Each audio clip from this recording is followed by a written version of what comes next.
Me daba un miedo terrible el ¿y si no vendo nada? Prefería no intentarlo a arriesgarme a un fracaso.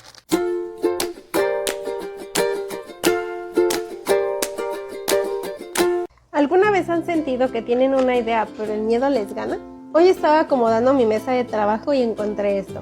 Es una panera que ya tiene bastante tiempo, mira, de hecho ya hasta ni se ven los panes de que está ya toda bien rayadísima. Y me hizo recordar cómo empezó todo esto. Todo comenzó desde la prepa. Yo ya conocía un poquito de esas pastas para hacer cositas, pero más que nada conocía la pasta esa que hacían con sal. Pero por un proyecto escolar descubrí la porcelana fría. En ese entonces tenía solamente curiosidad por hacerme accesorios a mí misma, o sea, no había así como que yo pensara que pudiera hacer un negocio con eso. Simplemente que a mí siempre me han gustado los accesorios diferentes, ¿no? Como en este caso que ves que traigo aquí unas conchitas y así, entonces siempre me ha gustado eso, así que me llamó muchísimo la atención para hacerme mis propios accesorios. Mi familia, que mucho tiempo ha sido comerciante, me decían que por qué no hacía mis aretes, porque pues ellos me llegaron a ver mis aretes que yo me hacía. Me dijeron que por qué no hacía esos mismos aretes, pero para venderlos en las ferias, que hiciera llaveros y aretitos. Y sobre todo mi papá me alentaba mucho a eso y me decía, pues es que las mujeres son curiosas, o sea, les gusta mucho ese tipo de cosas, sí se venden, porque le decía, es que qué tal que no se vende, y me decía, no, ¿cómo no se va a vender? Los haces bonitos y las mujeres son curiosas, les gustan esas curiosidades, hace diferentes modelos y sí se venden. Pero yo honestamente me moría de pena. Me daba un miedo terrible el ¿y si no vendo nada? Prefería no intentarlo a arriesgarme a un fracaso. Pasaron los años, me casé, llegaron mis hijos y un día, porque simplemente quería aretes para mí, retomé la pasta.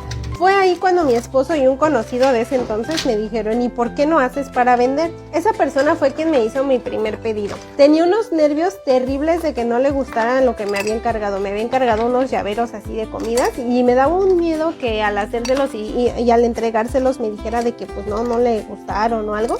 Así que intenté hacer lo mejor que pude, desde los llaveros que me pidió hasta el empaque. Me esforcé, me acuerdo que compré papel craft y luego dibujé, porque pues en ese entonces no tenía sellos, no tenía nada, porque te digo que no tenía como tal negocio.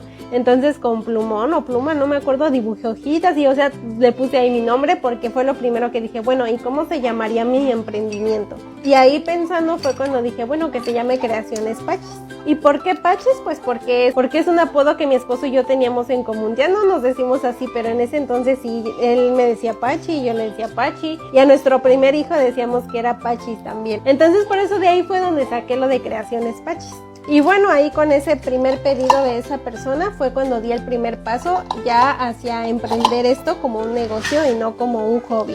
Mi esposo fue mi mayor cómplice porque empezaba a subir estados a su WhatsApp de mis llaveros que yo hacía, porque a un principio no hacía muchos aretes, hacía aretes para mí, pero así como para vender no, como que la primera idea que tuve así para ya vender a público fueron llaveros. Y de pronto la gente de su trabajo comenzaba a hacer pedidos de llaveros, o sea, mediante él le decía, no, pues que tu esposa me haga tal cosa, y ya yo les decía, no, pues él me decía, ¿de cuánto les cobras? Y ya le decía, no, pues tanto, y así.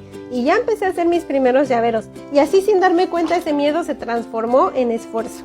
Empecé a comprar mejores herramientas, a investigar técnicas, o sea, todo para poder mejorar más mi trabajo y poderles ofrecer un mejor producto a las personas. Mejoré las pinturas, porque a un principio yo empecé con mis únicas herramientas que tenía, eran de esas cosas para el pedicure, esos como fierritos así que usan para el pedicure, esas eran mis herramientas, más mis manos obviamente, y utilizaba para pintar la pasta. De primero utilicé barnices, pero eso lo hice como para mí, o sea, yo pintaba mis propias cosas con barnices. Ya cuando me hicieron mi primer pedido investigué y así, y utilizaba colorantes artificiales de esos para repostería.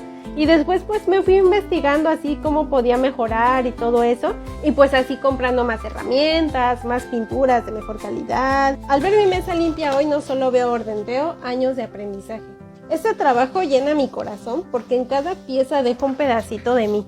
Poder regalar una sonrisa con lo que hago es una bendición que agradezco todos los días. Si estás ahí dudando por miedo, solo te digo una cosa: el no ya lo tienes. Deja de pensar en el fracaso y empieza a luchar por ese sí. Nunca sabes cuántas bendiciones te esperan del otro lado de tu miedo.